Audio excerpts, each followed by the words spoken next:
Hello friends, तो आज हम एमेटिक्स के बारे में पढ़ेंगे। एमेटिक्स क्या होते हैं? Induce vomiting. वॉमिटिंग्स को इंड्यूस करने के लिए अपन एमेटिक्स का यूज़ करते हैं, ठीक है। तो इसके दो टाइप है।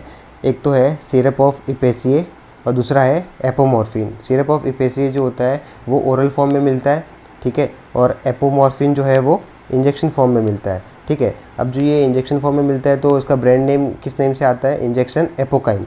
और जो सिरप ऑफ एपेसिए है ये इसी नाम से मिलता है, क्या? सिरप एपेसिए करके मिलता है, ठीक है। तो इन दोनों का काम क्या होता है अब? तो मैकेनिज्म क्या है? Activate dopamine in CTZ. CTZ area कहाँ पे लोकेटेड होता है? मेडुला ऑब्लोंगेटा के अंदर, जिसको अपन कीमो रिसेप्टर ट्रिगर जोन भी बोलते हैं, ठीक है। जो कि वहाँ पे जाके डोपामिन को एक्टिवेट करेगा और फिर वॉमिटिंग को इंड्यूस करेगा, ठीक है।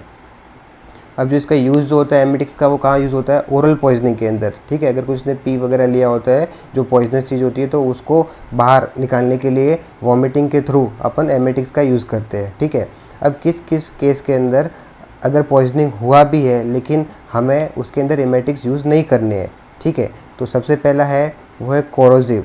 कोरोसिव में एसिड और अल्कली। अगर एसिड और अल्कली इस नाम से कोई प्रोडक्ट वगैरह है और उसने उसको लिया है तो अपने को उसके अंदर एमेटिक्स नहीं देने हैं, ठीक है। क्यों? क्योंकि ये क्या करेगा? परफोरेशन कॉज कर लेगा। कहाँ पे? स्टमक और ईसोफेगस के अंदर, ठीक है। इसलिए अपन अवॉइड करते हैं कोरोसिव के केस के अंदर। दूसरा क्या है? CNS स्टिमुलेंट, जिसको बोलते हैं अपन कोकिन। अगर किसी ने कोकिन वगैरह लिया है, ठीक है, तो उस केस के अंदर भी हमें एमेटिक्स नहीं देने हैं। क्यों? क्योंकि वो क्या करेगा? वहाँ पे सीजर कॉज कर सकता है, ठीक है। अगर किसी ने केरोसिन या पेट्रोल वगैरह पिया है तो उस केस के अंदर भी हमें एमेटिक्स का यूज़ नहीं करना है, क्योंकि इसके अंदर क्या हो सकता है? एस्पिरेशन निमोनिया का रिस्क बढ़ सकता है। इसके लिए हमें वहाँ पे भी एमेटिक्स नहीं देना है। उसके बाद अनकॉन्शियस पेशेंट, ठीक है, अनकॉन्शियस पेशेंट में भी नहीं देना है, क्योंकि वहाँ पे भी क्या हो सकता है? एस्पिरेशन हो सकता है और एस्पिरेशन निमोनिया कॉज कर सकता है वहाँ पे। और उसके बाद है ओपियोइड्स या फिर मॉर्फिन।